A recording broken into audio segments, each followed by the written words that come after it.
मोदी सरकार के 1 साल पूरा करने के मौके पर आज हमारे साथ एक खास मंत्री हैं पीयूष गोयल, जो कि ऊर्जा मंत्री हैं। जब वे पदभार ग्रहण किए थे तो इनके ऊपर काफी सारी जिम्मेदारियां थी। 1 साल में जिम्मेदारियों किस हद तक उतार पाए, इनसे बातचीत करेंगे। सर, आपका स्वागत है सीएनबीसी आवाज में। धन्यवाद। आपके आने से पहले मैं इस सेक्टर को देखता था तो मुझे लगता काफी मेस फैला हुआ है, कई सारी चीजें एक साथ हैं जिनको दुरुस्त करने की जरूरत है। 1 साल काम करने के बाद आज आप कितने निश्चिंत दिख रहे हैं, कितने आश्वस्त हैं कि अब ये समस्या हम सुलझा लेंगे सर पूरी तरह से? हमने तो हमारा रिपोर्ट कार्ड समय समय पे दिया, 100 दिन के उपरांत दिया, 200 दिन के बाद दिया।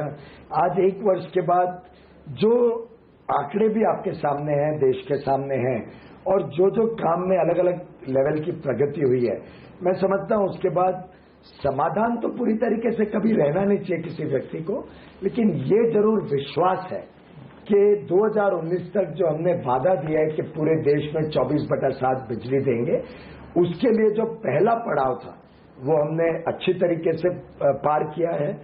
तीनों क्षेत्रों में, बिजली के क्षेत्र में ईंधन की जो कमी रहती थी उसको पूर्ति हुई है। बिजली के क्षेत्र में ट्रांसमिशन की एक बहुत बड़ी समस्या थी, उसमें तेजी से पिछले वर्ष प्रगति हुई।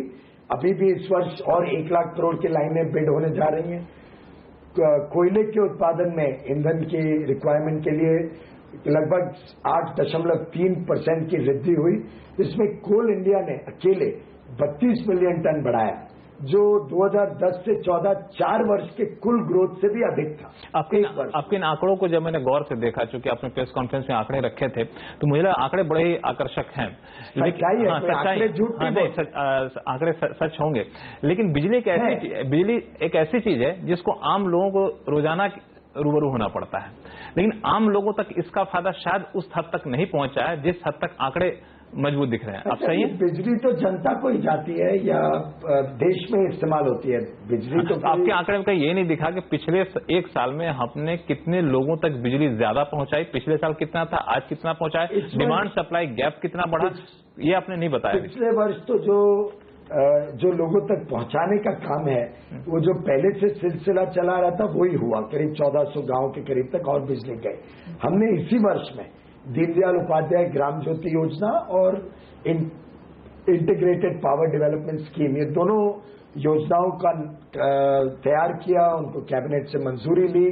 उसका काम लगभग जनवरी-फरवरी से शुरू हुआ है और उसका लाभ आगे आने वाले दिनों में तेजी से ग्रामीण क्षेत्रों का विद्युतीकरण करके जनता तक पहुंचेगा, जनता को बिजली पहुंचेगी। राज्य सरकारों की इसमें बहुत बड़ी भूमिका है। राज्य सरकारों से मैं बार बार मिलते रहता हूं, उनके सहयोग की अपेक्षा करता हूं, क्योंकि ये जो इम्प्लीमेंटेशन है ये ग्राउंड पे तो राज्य सरकारों के साथ। बिल्कुल, यही मुझे सबसे बड़ी समस्या और सबसे बड़ी कमजोर कड़ी जो है यही है पूरे पावर सेक्टर की। राज्य सरकारों से कैसे निपटा जाए, क्योंकि कमजोर नहीं है। राज्य सरकारें समझ गई हैं कि अगर इसमें वो हमारा सहयोग नहीं करती हैं तो जनता के पास जब अगले चुनाव में जाएंगे तो पिछले 5-7 वर्षों का अगर आप इतिहास देखें तो जिन सरकारों ने अच्छा काम किया उनको जनता ने फिर से चुन के और भारी बहुमत से लाया।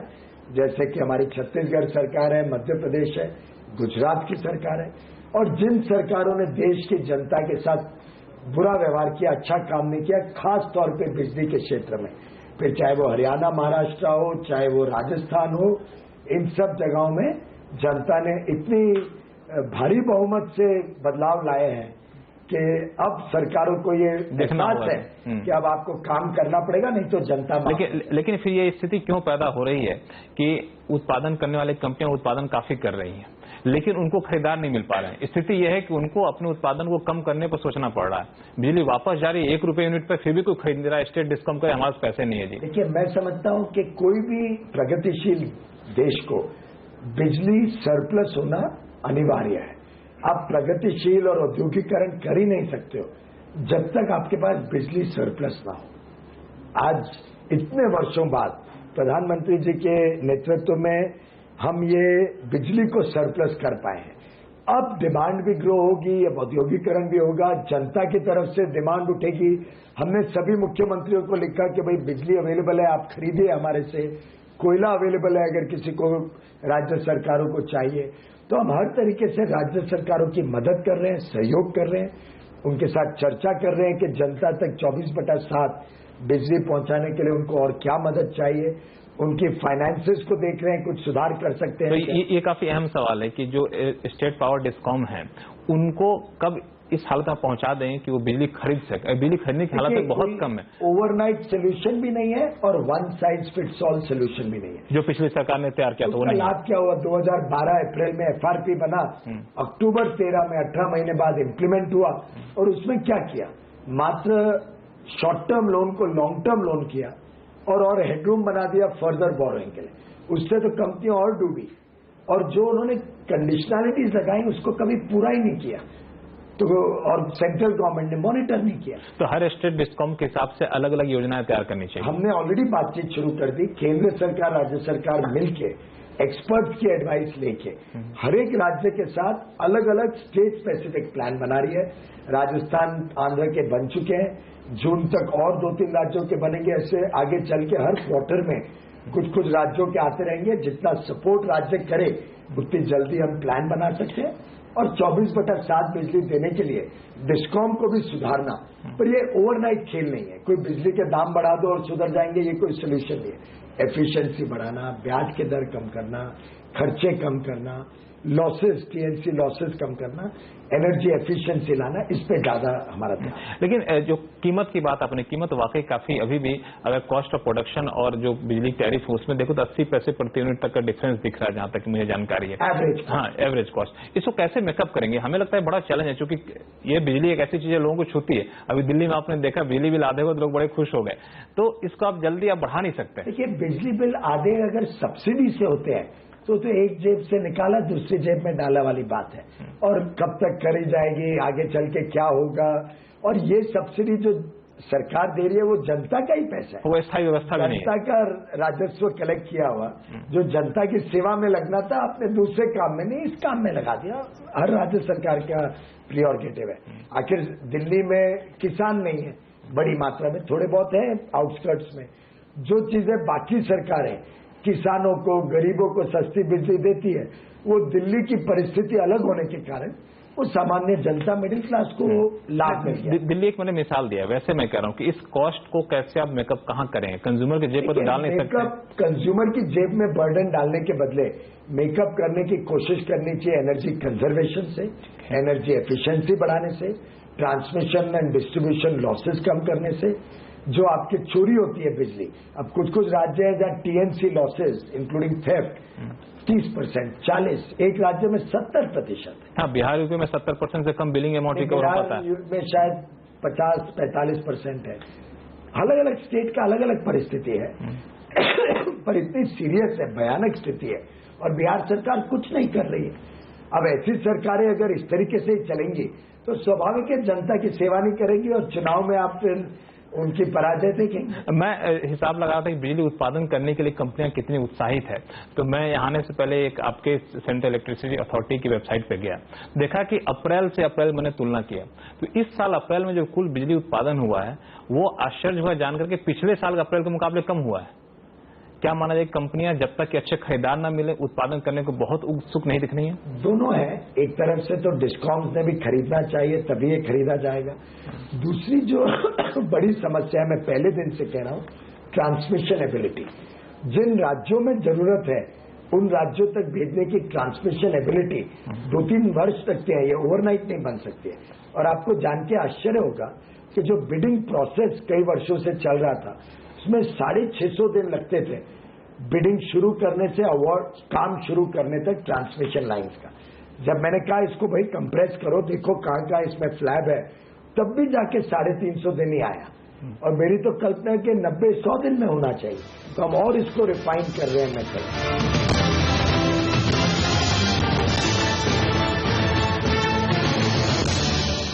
नसीब वाला सरकार कहते थे हम लोग, लेकिन अब तक नसीब थोड़ा सा साथ छोड़ने को तैयार दिख रही है। मानसून से लेकर देखें तो मानसून इस बार सामान्य से काफी कम होने के वर्ष भी मानसून कम रही, डिलेड रही, फिर ओलावृष्टि हुई। तो इस वर्ष भी आखिर ग्रोथ में जो थोड़ी कमी रही वो एग्रीकल्चर में कमी रही, कारणों तो से हमारे मानसून कम होने से एक जो दिक्कत होती है, एक होती है कि बिजली की डिमांड बढ़ती है, लोग इरिगेशन के लिए बिजली की सप्लाई करते हैं। ऐसे में ऊर्जा मंत्री के तौर पर आप इस चैलेंज को कैसे देख रहे हैं? क्या आपने कुछ रोड मैप तैयार करना शुरू किया है? हमारी सरकार ने पहले से ही प्लानिंग ऐसी रखी है। आप जानते हैं कि आज देश में एक भी बिजली घर ऐसा नहीं है जहां पर्याप्त मात्रा में कोयला नहीं है, जो अपनी प्रोडक्शन बढ़ा के, अगर हाइडल पावर कम होता है, जो बारिश कम होने से स्वाभाविक है बिजली कम देगा, तो उसको मेकअप करने के लिए हमारे थर्मल पावर प्लांट्स एकदम तट पर हैं। वहां कोयला भी पर्याप्त मात्रा में है, कोल माइंस पे भी स्टॉक पर्याप्त मात्रा में है। और आपको जान के खुशी होगी, पिछले वर्ष तो हमने 32 मिलियन टन कोल इंडिया में बढ़ाया है, जो अपने आप में रिकॉर्ड था, पर कोल इंडिया प्रोडक्शन ओवरऑल 60% बढ़ी थी।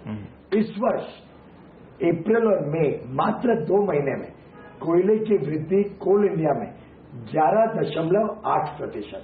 चलिए, बधाई हो आपको इसके लिए आपने उत्पादन बढ़ाया। एक जो दिक्कत आ रही है, हमें लगता है कि ऑक्शन को लेकर के थर्ड राउंड ऑफ ऑक्शन होना था अप्रैल एंड तक, लेकिन उसको आपने आगे टाल। अप्रैल एंड का किसका अनुमान था? मेरा तो नहीं था। हमने कभी वेबसाइट पे या मेरे कोई भाषण में या वक्तव्य में मैंने ये बात नहीं कही, तो ये गलत अनुमान। ठीक है, मान लीजिए इस तारीख के हिसाब से ना जाए तो, लेकिन आपको लगता है जिस रफ्तार से हम लोग कोल ऑप्शन कर रहे थे, इस थर्ड राउंड पे थोड़ी सी डिले होती दिख रही है? कुछ भी नहीं। देखिए, आपने कोई टाइमलाइन फिक्स किया है? अभी तक नहीं फिक्स किया, जैसे फिक्स होगा वेबसाइट पे होगा। आप याद करें उस समय की अर्जेंसी, सुप्रीम कोर्ट ने 6 महीने का समय दिया था, कुछ महीने ऑपरेटिंग थी, कुछ महीने जल्द ऑपरेट हो सकती थी। उन महीनों को जल्दी आवंटन करना ई नीलामी द्वारा, उसके बाद उनका प्रॉपर पेपर वर्क प्रोसेस वगैरह हो और जल्द से जल्द वो काम पे आए, ये हमारी प्राथमिकता थी। वो हमने बड़ी सुचारू रूप से संपन्न किया। अब जो महीने हैं हम उसको अच्छी तरह गहराई से स्टडी करना चाहते हैं। उसकी अप्रूवल्स का प्रोसेस क्या है, कोई कठिनाई तो नहीं आएगी, वायलेट एरिया की कोई तकलीफ ना हो, फॉरेस्ट क्लियरेंस की। हम चाहते हैं कि जब एक बार ऑक्शन हो तो साधारणतः डीले ना हो, समय पे माइंड शुरू हो सके।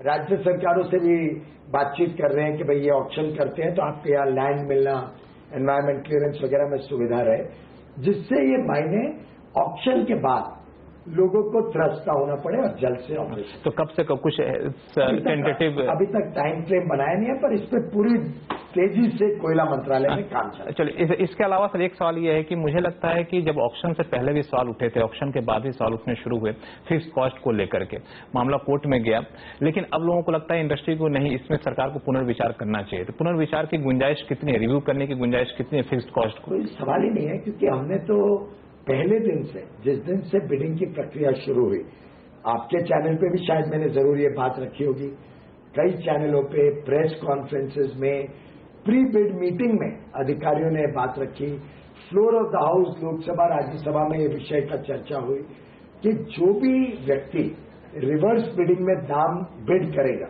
और जो बेनिफिट देगा वो उसने कंज्यूमर को ही पास थ्रू करना है, और जीरो आने के बाद अगर फॉरवर्ड बिडिंग होगी तो वो पैसा भी वो बिजली के दाम में लोड नहीं कर पाए। ये बड़ी स्पष्ट रूप से पूरी दुनिया जानती थी। हमने जो टेंडर डॉक्यूमेंट्स थे बिडिंग के, उसमें भी स्पष्ट किया था कि जो भी आदमी बिड कर रहा है वो फायदा सीधा कंज्यूमर को, डिस्कॉम को मिलेगा और डिस्कॉम कंज्यूमर को देगा। अब ये इतना स्पष्ट होने के बाद अगर कुछ व्यक्ति एज्यूम करें, अपने आप कल्पना करें कि हम इसको फिक्स कॉस्ट में लोड कर देंगे, तो ये तो छल है। ये तो मेरे ख्याल से जनता के साथ मुझे लगता है सर कि कई बार ऐसी चीजें होती है कि कई बार हम चीजों को बाहर से देख रहे होते हैं, जब अंदर घुसते हैं चीजें कुछ और नजर आती हैं, तो हम पुनर्विचार के लिए याचिका तो दाखिल कर ही सकते हैं। आपने भी किया, आपने भी ऑक्शन किया, आपने भी ऑक्शन किया, ऑक्शन में आपको लगा कुछ गड़बड़ी हो रही है तो आपने फिर उसको कुछ ऑक्शन रद्द भी किया। तो जब सिस्टम चालू होता है तो कई लोगों को लगता है कि हाँ, इसमें पुनर्विचार होनी चाहिए। बहुत स्पष्ट हुआ हुआ चीज है, इसमें तो कोई दो राय थी नहीं। और अगर इसमें आज समझो आपके कहने के अनुसार इस पर कोई हम पुनर्विचार करते हैं तो ये तो सीधा सीधा जनता के साथ अन्याय होगा।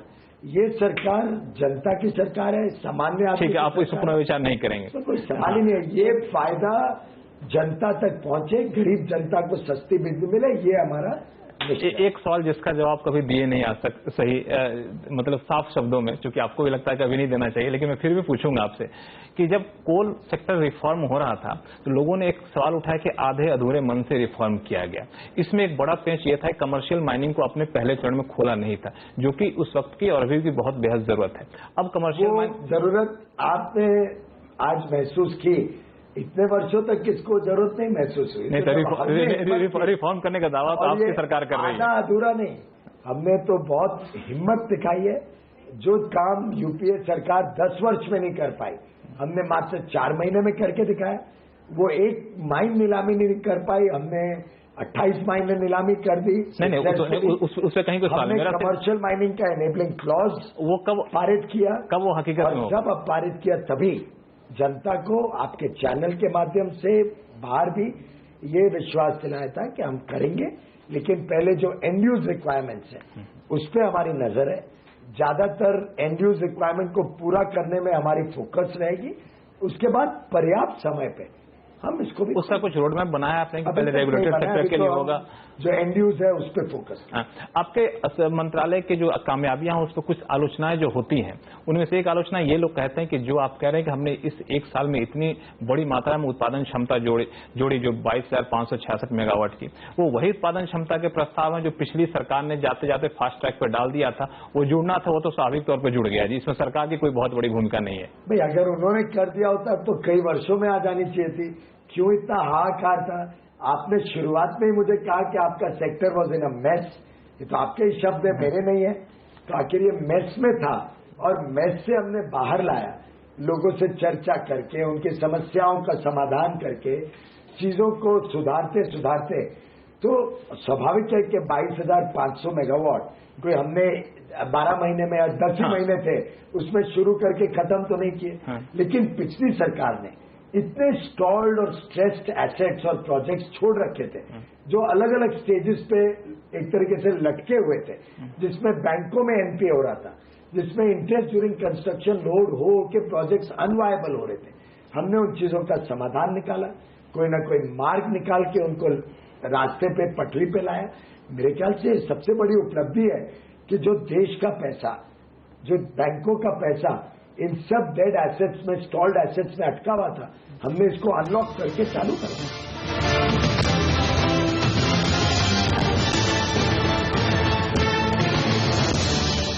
आपकी सरकार में नए प्रोजेक्ट, नए उत्पादन क्षमता जोड़ी गई, लेकिन एक भी नए इन्वेस्टमेंट के प्रपोजल नहीं है पावर सेक्टर में, हाइडल में। आपकी एक गलतफहमी है। पहली बात तो जिस क्षेत्र में जरूरत है उस क्षेत्र में आए। आज ट्रांसमिशन में जरूरत है तो हमारी चर्चा चल रही है, बहुत अच्छा इंटरेस्ट जनरेट हुआ है। अगले 6 महीने में 1 लाख करोड़ के, 6-8 महीने में 1 लाख करोड़ के ट्रांसमिशन लाइन्स बिडिंग होने जा रही है। हमें रिन्यूएबल एनर्जी में इंटरेस्ट चाहिए था 2,73,000 मेगावाट, 2,73,000 मेगावाट की कमिटमेंट्स, इन्वेस्टमेंट प्रपोजल्स आए हैं। हमारा तो लक्ष्य सिर्फ 1,75,000 है। फाइनेंसिंग कमिटमेंट्स आए हैं 70,000 मेगावाट। और दिनों दिन इन्वेस्टर्स भारत में और विश्व से मुझे अप्रोच कर रहे हैं कि हमें रिन्यूएबल एनर्जी सेक्टर में जाना। तीसरे आरोप से पहले मैं आपसे, कोयले में कितना, क्योंकि आपने चर्चा छेड़ी है, तो क्या पावर मिनिस्ट्री कोई पावर फंड बनाने पर विचार कर रही है ताकि जो स्ट्रेस प्रोजेक्ट है उसको हम लोग जल्दी से उभार सकें? आपने देखा होगा कि वित्त मंत्री ने अपने बजट में एक इंफ्रास्ट्रक्चर फंड की कल्पना की है। पावर फंड एक तरीके से उसी का सबसेट है। इंफ्रास्ट्रक्चर डेवलपमेंट फंड बने जो भारत में जहां जहां स्टॉल्ड एसेट्स हैं, लास्ट माइल फंडिंग की आवश्यकता हो, कुछ सिक एसेट्स को लेकर उसको दुरुस्त करने की आवश्यकता हो, उसकी कल्पना से वित्त मंत्री जी ने योजना निकाली थी। उस पर वित्त मंत्रालय काम कर रहा है। The power fund is like a subset of that. मैं समझता हूं कि उसमें पावर की भी ऐसी कोई योजनाएं हों तो इसको भी इसके लिए डिटेल गाइडलाइंस और कब तक हम जारी करने की हालत में? वो वित्त मंत्रालय काम कर रहा है, पर मैं समझता हूँ वो काफी एडवांस स्टेज। अब एक जो आरोप लगता है वो ये कि इस सरकार में पहली बार ऐसा हुआ है कि इतने कम पीएलएफ पर कंपनियां उत्पादन कर रही हैं। सही है? पहली बार हुआ ऐसा तो नहीं है। कुछ दिक्कत 10 साल में अलग अलग प्लांट्स का अलग अलग पीएलएफ होता है। एवरेज पीएलएफ 70 से भी नीचे चला गया। पहले भी 70 नहीं था। 70 तो था ही नहीं, अभी भी 70 नहीं है।